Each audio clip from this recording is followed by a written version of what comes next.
ही सत्य घटना घडलेली आहे पुण्यामध्ये. पुण्यामध्ये एक रोजंदार मजूर आहे आणि हा मजूर कामावरती जात असताना तो त्याच्या आईला फोन करतो आणि आईला सांगतो की त्याच्या एका मैत्रिणीने आत्महत्या केलेली आहे आणि तो आता भांबावून गेलेला आहे आणि त्याला सगळं काही सहन होत नाही आहे आणि तो देखील आत्महत्या करण्यासाठी जात आहे. अशा स्वरूपाचा फोन तो त्याच्या आईला करतो. आई देखील त्याची घरी भांबावून जाते आणि मग त्याचं जे लोकेशन आहे या सगळ्या गोष्टी पोलिसांना कळवल्या जातात. त्या ठिकाणी काय घडलेलं होतं हे सगळं समजून घेऊया आजच्या या व्हिडिओमधून. या सदर व्यक्तीचं नाव विष्णू पावडे असं समोर येतं आहे आणि हा जो विष्णू पावडे आहे हा कामगार स्वरूपातला एक व्यक्ती आहे आणि अलीकडे काही दिवसापासून म्हणजे साधारणपणे 6 महिन्यापासून त्याचं एका स्त्रीवरती प्रेम जडलेलं होतं आणि ज्या व्यक्तीवरती प्रेम जडलेलं होतं, ज्या स्त्रीवरती प्रेम जडलेलं होतं, ही देखील विवाहित स्त्री होती आणि या दोघांमध्ये 6 महिन्यापासून प्रेमसंबंध निर्माण झालेले होते. आता हे प्रेमसंबंध त्याचबरोबर या प्रेमसंबंधाचं रूपांतर शरीर संबंधामध्ये झालेलं होतं की नाही याची शहानिशा होणं अजून बाकी आहे.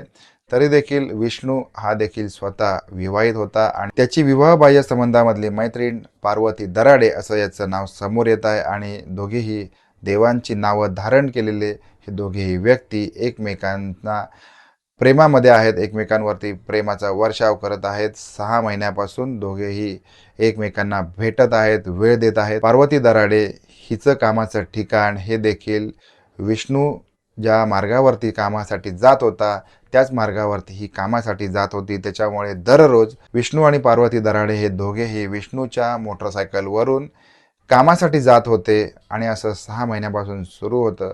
दोघेही एकमेकाला वेळ देत होते, एकमेकांचा डबा देखील एकमेकांसोबत शेअर करत होते. अशा स्वरूपाचं यांचं प्रेम अलीकडच्या काळामध्ये फुललेलं होतं. तारीख उजाडलेली आहे 20 फेब्रुवारी आणि कामावरती जात असताना सोळू गावच्या जंगलामध्ये विष्णूने त्याची गाडी थांबवलेली आहे आणि पार्वती दराडे हे देखील त्याच्या बाईकवरून आता उतरलेले आहे. या जंगलामध्ये जाऊन दोघांनी जेवण केलेलं आहे आणि जेवण करता करताच या दोघांमध्ये भांडण झाले आणि हे भांडण आता विकोपाला गेलेलं आहे. विष्णूने पार्वती दराडेला मारहाण करण्यासाठी सुरुवात केलेली आहे. ती देखील आता त्याच्याशी भांडण करते. दोघांमध्ये शिवीगाळ सुरू झालेली होती आणि आता विष्णूचा संताप अनावर झालेला आहे. त्याच्यामुळे विष्णूने पार्वतीच्या गळ्यामधील ओढणी काढून घेतलेली आहे आणि तिच्या गळ्याभोवती घट्ट आवळायला सुरुवात केलेली आहे. पार्वतीने हातपाय झाडायला सुरुवात केलेली होती आणि काही क्षणातच विष्णूच्या ताकदीपुढे तिची ताकद कमी पडलेली आहे आणि पार्वती दराडे त्या ठिकाणी गतप्राण होऊन पडलेली होती आणि आता विष्णू भानावर आलेला आहे. त्याला कळत नव्हतं की नक्की आता काय झालेलं आहे किंवा आता आपण काय करायचं, या सगळ्या परिस्थितीला आपण कसं तोंड द्यायचं. सरतेशेवटी त्याने डोक्यामध्ये एक आयडिया केलेली आहे आणि त्याला असं दाखवायचं होतं की पार्वती दराडे हिने आत्महत्या केलेली आहे आणि ती आत्महत्या दाखवण्यासाठी मग त्याने त्या ओढणीचं दुसरं टोक एका झाडाला गुंडाळलेलं होतं आणि मग त्याने आपल्या घरी फोन करून या संदर्भामध्ये बातमी दिलेली होती. विष्णू आणि पार्वती दराडे हे दोघेही एकमेकांच्या प्रेमसंबंधामध्ये येण्याची देखील एक गोष्ट आहे.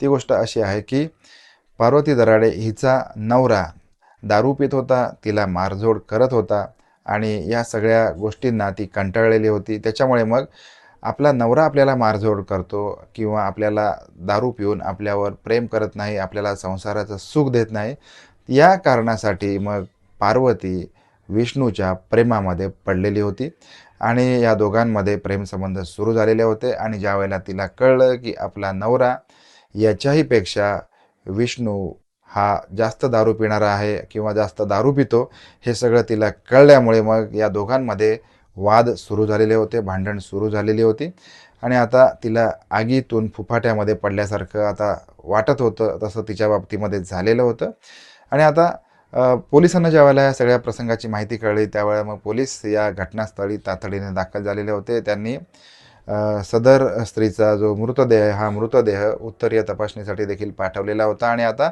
शोध सुरू झालेला होता आरोपीचा म्हणजे विष्णू पराडे याचा.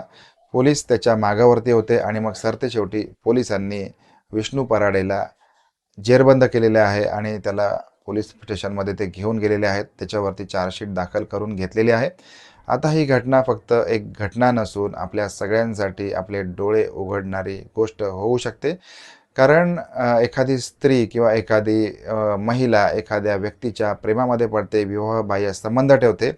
त्यावेळेला तिच्या मनामध्ये काही भावना असू शकतात, की आपण आपल्या घरामध्ये असताना, आपल्या कुटुंबासोबत असताना प्रत्येक गोष्ट आपल्या मनासारखी होतेच असं नाही आणि जर का एखादी गोष्ट आपल्या मनासारखी होत नसेल, झाली नसेल, तर मात्र त्याचा परिणाम म्हणून आपण दुसऱ्या एखाद्या व्यक्तीवरती जर का प्रेम करणार असू, तर त्या प्रेमामध्ये देखील अशाच स्वरूपाचा धोका पुन्हा मिळू शकतो. त्यामुळे आपण प्रत्येकाने या बाबतीमध्ये सावध होण्याची गरज आहे.